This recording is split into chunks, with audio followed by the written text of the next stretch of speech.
శ్రీ బిపిన్ చంద్ర గారి ఆధునిక భారతదేశ చరిత్ర 22వ భాగం 27/7/20 1857 తెలుగుబాటు అదే ప్రథమ స్వాతంత్ర సంగ్రామం అంటారు.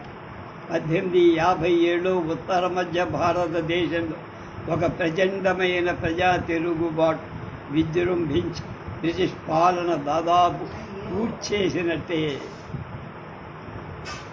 మొదట సిపాయి పితూరిగా ప్రారంభమై తిరుగుబాటు వెంటనే విశాల భూభాగాన్ని ప్రజానీకాన్ని ముంచెత్తి లక్షలాది రైతాంగం, కర్మకారులు, సిపాయిలు ఏడాది పైగా చురుగ్గా వీరోచితంగా తమ ధైర్య సాహసాలతో బలిదానంతో భారత ప్రజల ఇతిహాసంలో మహోజ్వల అధ్యాయాన్ని విరచించారు. 1857 తిరుగుబాటు కేవలం సిపాయిల అసంతృప్తి నుంచి పుట్టిన నిప్పురవ్వ మాత్రమే కాదు. కంపెనీ పరిపాలన పట్ల, విదేశీ ప్రభుత్వం పట్ల ప్రజల్లో పేరుకుపోయిన అసంతృప్తి పట్ల అయిష్టతల భగ్గున మండిన ఇప్పుడు మన కాక్రోచ్ పార్టీ ఎట్లా ఏర్పడిందో చురుగ్గా బ్రిటిష్ వాళ్ళు అంటే దాదాపు 100 ఏళ్ళు పైగా బ్రిటిష్ వాళ్ళు ఒక్కొక్క ముక్క జయిస్తూ దేశాన్ని కైవసం చేసుకుని భారత సమాజంలో విభిన్న వర్గాల ప్రజలు పరాయి పాలన వ్యతిరేకంగా అసంతృప్తి, ద్వేషం పెరిగిపోయి ఈ పెను అసంతృప్తి ప్రచండ ప్రజా విప్లవంగా విజృంభి బ్రిటిష్ వాళ్ళ ఆర్థిక దోపిడీ ప్రజల్లో అసంతృప్తి ప్రబలిపోవడానికి ప్రధాన కారణం కావాలి. వాళ్ళు ఈ దేశంలో అనాదిగా కొనసాగుతున్న సాంప్రదాయిక ఆర్థిక వ్యవస్థని చిన్నాభిన్నం చేసేశారు. నిజాం రైతాంగాన్ని, కర్మకారులు, చేతి వృత్తుల వాళ్ళు, ఇంకా సాంప్రదాయిక జమీందారులు, చిన్న ప్రభువుల్ని పిప్పి చేశారు. కంపెనీ ప్రభుత్వం తొలి పరిపాలనతాలు వినాశకర దుష్పరిణామాన్ని దోగడ చెప్పుకొని బ్రిటిష్ వాళ్ళ భూమిశిస్తు విధానాలు, న్యాయ వ్యవస్థ, పరిపాలన వగైరా తిరుగుబాటుకు జరిగిన సాధారణ కారణాలు చెప్పచ్చు.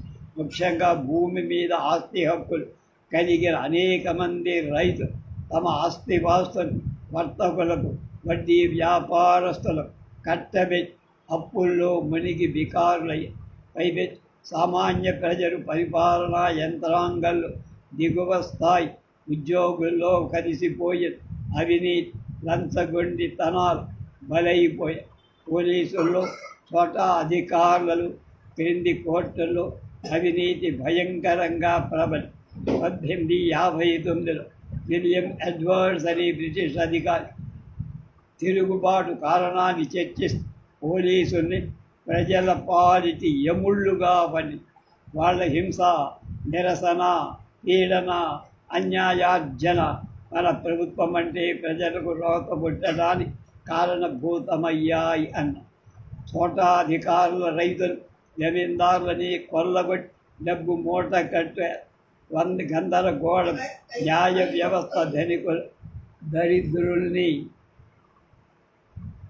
అణచడానికి వీలు కలిపి రోజుకి పెరిగిపోయే దారిద్ర్యపు బరువు కింద జనంలో తెగింపు కలిగి తమ పరిస్థితిని మెరుగుపడుతుందనే ఆశతో సాధారణ తిరుగుబాటులో చేరిపోయి ఉన్నత మధ్య వర్గాల ప్రజలు, ముఖ్యంగా ఉత్తర భారతదేశం పరిపాలనా వ్యవస్థలు పై పదవులకెక్కే అవకాశం లేకుండా మినహాయింపబడ్డం వల్ల బాగా దెబ్బతిని స్వదేశ రాజ్యాలు క్రమేణా అంతరించి పోవడంతో ఆయా ఆస్థానాల్లో ఉన్నత పదవుల్లో పనిచేసిన వాడు పదవులు కోల్పోయి బతుకు తెరువు లేక అల్లాడిపోయి సాంస్కృతిక వృత్తి విద్యల ద్వారా పొట్టపోసుకునే కళాకారులు మొదలైన వాడు బ్రిటిష్ రాజ్యంలో మట్టి కలిసిపోయి స్వదేశ రాజులు సాహిత్యాన్ని, కళల్ని పోషించారు. దైవజ్ఞుల్ని, మత గురువుల్ని పోషించారు.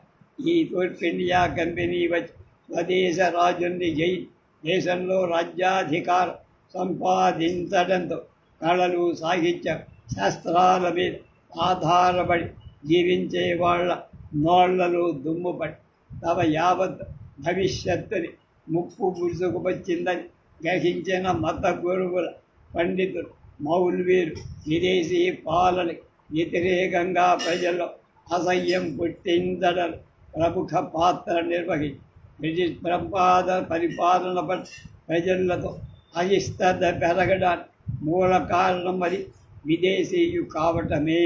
బ్రిటిష్ వాడు ఈ దేశంలో శాశ్వత విదేశస్తులుగా మిగిలిపోయి వాళ్ళకి భారతీయులకి మధ్య సామాజిక సంబంధం అనేది లేదు.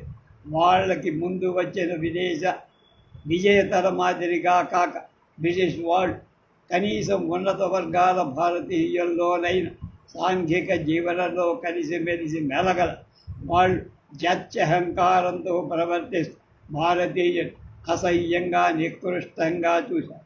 పైగా వాళ్ళు ఈ దేశంలో స్థిరపడడానికి కానీ ఈ దేశాన్ని తమ సంస్థానం చేసుకోవడానికి రాల. అందినంత మటుకు డబ్బు మూట కట్టుబడి ఆ మూళ్లతో సహా బ్రిటిష్ తిరిగి వెళ్ళిపోవటమే వాళ్ళ జై.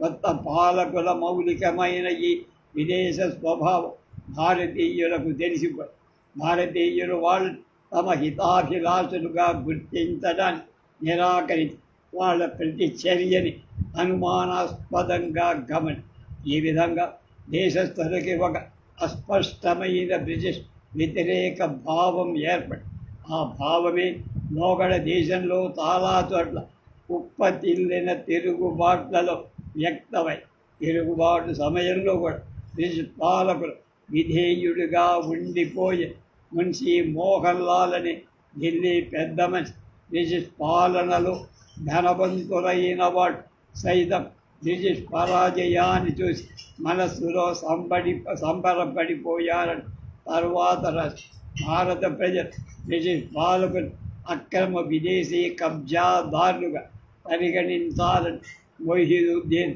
హసన్ ఖాన్ అనే మరొక బ్రిటిష్ గులాం నిష్కర్షగా చెప్పి బ్రిటిష్ ఆయుధ బలం అజేయం మీద విశ్వాసం సడలింపజేసుకొని కొన్ని సంఘటనలు ప్రజల్లో అసంతృప్తి రగులుకుంటున్న అదే కాలంలో జరిగే బ్రిటిష్ పాలకుడు రోజులు లెక్క పెట్టే సమయం వచ్చిందని ప్రజలు అపోహపడ్డారని ఈ సంఘటనలు దారితీసి మొదట ఆఫ్ఘన్ యుద్ధంలో 1833-39 పంజాబ్ యుద్ధాలు 1845-40 క్రిమియా యుద్ధాలు 1854-50 బ్రిటిష్ సైన్యం ఘోర ఓటమి చవిది 1855-56 మధ్య బీహార్ బెంగాల్ సంతాల్ ఆదివాసులు గొడ్డళ్ళు విలంబులు ధరించి తిరుగుబాటు తమ ప్రాంతాల్లో బ్రిటిష్ పాలన తాత్కాలికంగా తుదముట్టించారు. ఈ యుద్ధాల్లో బ్రిటిష్ వారు అంతిమ విజయం సాధించిన సంతాల్ ఆదివాసుల తిరుగుబాటు అణచివేసిన బ్రిటిష్ సైన్యం ఆదిలో పొందిన అపజయాల వల్ల దాని ఆసియా సైన్యం కృత నిశ్చయంతో ఎదుర్కొంటే ఓడించడం కష్టమేమీ కాదనేది తెలిసే. నిజానికి బ్రిటిష్ బలాన్ని తక్కువ అంచనా కట్టడం ద్వారా భారతీయులు రాజకీయ విశ్లేషణలో తీవ్రమైన తప్పు చేశారు. ఈ తప్పిదం 1857 తిరుగుబాటు తీవ్ర నష్టం కలిగి అయితే బ్రిటిష్ సైన్యాన్ని జయించి చేరగలమని ఈ విశ్వాసాన్ని చారిత్రక ప్రాధాన్యం. ఆ అంశాన్ని మనం మరువకూడదు. పాలకులు పడగొట్టాలనే కోరిక ఉన్నంత మాత్రం ప్రజలు పడగొట్టే తీరుతామని ఆత్మవిశ్వాసం కూడా వాళ్ళకి ఉండి తీరాలి. మిగతా విషయాలు రేపు